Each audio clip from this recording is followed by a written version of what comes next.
সরকার এবং সরকার প্রধান হিসেবে প্রধানমন্ত্রী খুব ভালো করে জানেন এই সরকারের প্রতি কোনোভাবেই দেশের জনগণের সহানুভূতি বা সমর্থন ফিরিয়ে আনা সম্ভব না।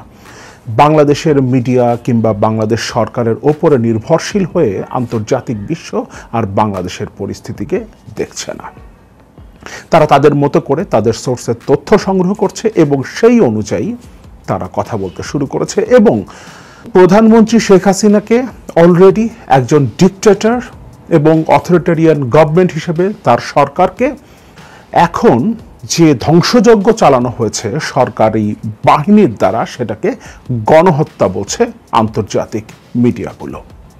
প্রধানমন্ত্রী শেখ হাসিনা এবং তার সরকারের উপরে আন্তর্জাতিক নিষেধাজ্ঞা আরোপের আলোচনাটাও শুরু হয়েছে। পাশাপাশি সেনাবাহিনী যে ভূমিকাটা পালন করেছে এই কারণে, আর সবচেয়ে বড় ভুল যেটা হয়েছে সেনাবাহিনীর দ্বারা সেটা হলো জাতিসংঘের লোগো সংবলিত জাতিসংঘের ভেহিকল এবং হেলিকপ্টার তারা এই প্রোটেস্ট ঠেকানোর জন্য কারফিউয়ের পর তারা ব্যবহার করেছে।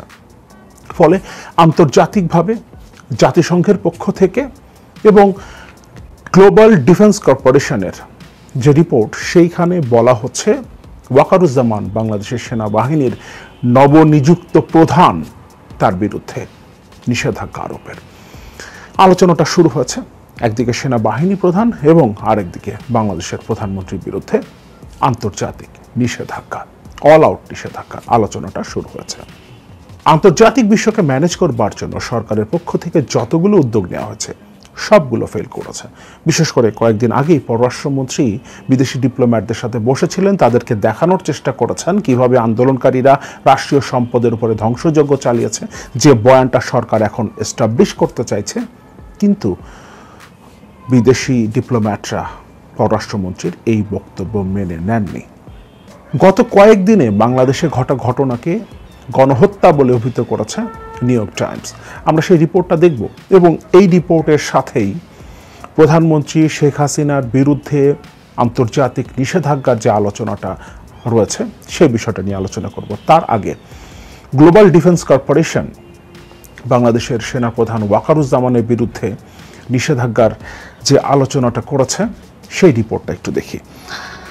এখানে বলছে Bangladesh army general Wakeruzzaman could face Western sanctions and International Criminal Court for deploying UN-marked vehicles to shoot protesters. অনেক প্রমাণ আছে। আল জাজিরা ভিডিও প্রকাশ করছে তাদের রিপোর্টে। ইউনাইটেড নেশনসের লোগো সংবলিত এই ভেহিকলগুলো ব্যবহৃত হচ্ছে, এমনকি হেলিকপ্টার ব্যবহার করা হয়েছে। এবং গ্লোবাল ডিফেন্স কর্পোরেশন বলছে বাংলাদেশের সেনাবাহিনী প্রধান জেনারেল ওয়াকারুজ্জামানের বিরুদ্ধে মার্কিন যুক্তরাষ্ট্র সহ পশ্চিমা বিশ্বের স্যাংশন এবং ইন্টারন্যাশনাল ক্রিমিনাল কোর্টে তার বিচার হতে পারে। ইতোমধ্যে নিশ্চয় আমরা জেনে গেছি জাতিসংঘের মানবাধিকার হাই কমিশনার ভলকার তুর্ক নিহতদের তালিকা চেয়েছে বাংলাদেশ সরকারের কাছে, সেটাও দ্রুততম সময়ের মধ্যে। এবং জাতিসংঘ মহাসচিব কড়া প্রতিক্রিয়া জানিয়েছে বাংলাদেশ সেনাবাহিনী যেভাবে গত কয়েকদিনের হত্যাযজ্ঞে জাতিসংঘের লোগো সংবলিত হেলিকপ্টার এবং ভেহিকল ব্যবহার করেছে। শেখ হাসিনার বিরুদ্ধে নিষেধাজ্ঞার আলোচনাটা শুরু হয়েছে। আমরা একটু টুইটটা দেখে শুরু করি। PM Hasina in Bangladesh scorned student protesters as militants who deserve deadly force. The only militant is Hasina, who ordered troops in UN peacekeeping vehicles to attack and kill students. The Biden admin must act boldly against this repression. Sanctions must be imposed. The Biden admin must act boldly against this repression. Sanctions must be imposed. এখানে তিনি the new York টাইমসের রিপোর্টটা উল্লেখ করেছেন। আমরা একটু এই রিপোর্টটা দেখি। An unbending leaders crackdown reigns carnage on Bangladesh. বাংলাদেশের গত কয়েকদিনের ঘটনা প্রবাহকে প্রধানমন্ত্রী শেখ হাসিনার ক্র্যাকডাউন, যেটা পরবর্তীতে গণহত্যায় রূপান্তরিত হয়েছে, নিউ ইয়র্ক টাইমস তাদের রিপোর্টে এভাবে হেডলাইন করেছে। এখানে হচ্ছে গত কয়েক দশকের মধ্যে এরকম ডেডলি ক্র্যাকডাউন সরকার কখনোই দেশের জনগণের উপরে চালায়নি বাংলাদেশে। এবং গত কয়েকদিনে যা ঘটেছে এটাকে তারা গণহত্যা বলছে। Diplomats and officials say that the count of at least 150 dead is a conservative one. Local newspapers have tallied the deaths at closer to 200, and student protest leaders say that the toll is most likely several times that. Hundreds have been swept into jails in Dhaka alone. Sending in the troops, Sheikh Hasina 76 has deployed every force at her service onto the streets, including the feared paramilitary unit whose leaders have been in the past faced international sanctions over allegations for torture, extrajudicial killings and forced disappearances.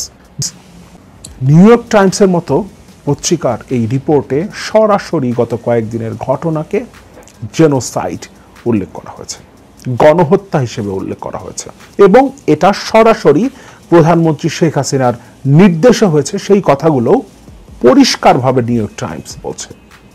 সুতরাং সরকার যতভাবে চেষ্টা করুক না কেন ভিন্ন একটা বয়ান establish করার সেটা করা সম্ভব হচ্ছে না। এবং সবচেয়ে বড় বিষয় হচ্ছে নিউ ইয়র্ক টাইমসের এই রিপোর্টটাকে যুক্ত করে মার্কিন যুক্তরাষ্ট্রের একজন প্রভাবশালী কংগ্রেসম্যান, ক্ষমতাশীল ডেমোক্রেটিক পার্টির কংগ্রেসম্যান শেখ হাসিনার উপরে এবং সরকারের উপরে স্যাংশন ইম্পোজ, ইমিডিয়েট স্যাংশন ইম্পোজের কথা বলছেন, এবং এই ব্যাপারে তিনি মার্কিন যুক্তরাষ্ট্রের প্রেসিডেন্ট জো বাইডেনের দৃষ্টি আকর্ষণ করেছেন। She is among the world's longest serving female heads of government, a secular Muslim in colorful saris who has fought Islamic militancy, lifted billions out of poverty and deftly kept both India and China at her side. সরকার, বিশেষ করে প্রধানমন্ত্রী শেখ হাসিনা যে বয়ানটা তৈরির চেষ্টা করেছেন এতগুলো বছর ধরে, সেই কথাটা এখানে উল্লেখ করা হয়েছে। But this seeming success has come at a heavy cost. Over the past 15 years, Ms. Hasina has deeply entrenched her authority and divided this nation of 170 million people. Those who kissed the ring were rewarded with patronage, power and impunity. সুবিধা দিয়েছেন এবং যারাই বিরোধিতা করেছে তাদের উপরে তিনি crackdown চালিয়েছেন। The sustained protests that have convulsed Bangladesh this month are a backlash against Ms. Hasina's formula for power, absolute, disconnected and entitled. Her bloody crackdown, which has left at least 150 people dead, has created the biggest challenge over to her dominance just months after the steamrolled. Prime Minister Sheikh Hasina's response to protests has left at least 150 people dead and created the biggest challenge yet to her grip on power. প্রধানমন্ত্রী শেখ হাসিনা 150 জনকে শুধুমাত্র হত্যার নির্দেশই দেননি, এর মধ্য দিয়ে তার ক্ষমতাও চ্যালেঞ্জের মুখে পড়েছে, এ কথাটা বলছে new York Times.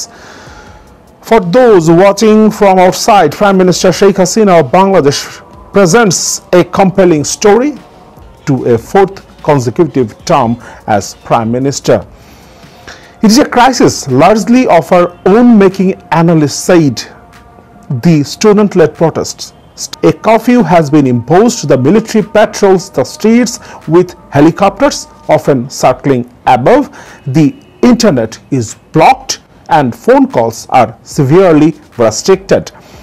Even in a country with an ample history of deadly political violence, Ms. Hasina's crackdown has led to what diplomats and analysts have called atrocities that are unprecedented in Bangladesh in recent decades.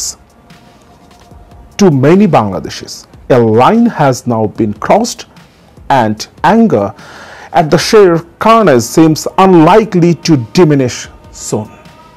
পাশাপাশি মার্কিন যুক্তরাষ্ট্রের state department এবং পেন্টাগনের পক্ষ থেকে যেভাবে গত কয়েকদিনের ঘটনাকে উল্লেখ করা হয়েছে, এটাকে যেভাবে জেনোসাইড হিসেবে উল্লেখ করা হচ্ছে, তাতে খুব সহসাই শেখ হাসিনার ওপর এবং গ্লোবাল ডিফেন্স কর্পোরেশন যেভাবে তাদের রিপোর্টে উল্লেখ করেছে, তাতে পরিষ্কারভাবে বোঝা যাচ্ছে বাংলাদেশ সেনাবাহিনী প্রধান ওয়াকারুজ্জামানের বিরুদ্ধেও মার্কিন যুক্তরাষ্ট্রের নিষেধাজ্ঞা এবং আন্তর্জাতিক আদালতে তার বিরুদ্ধে মামলা হবার সম্ভাবনা রয়েছে, যথেষ্ট সম্ভাবনা রয়েছে, কারণ এটা বলছে গ্লোবাল ডিফেন্স কর্পোরেশন।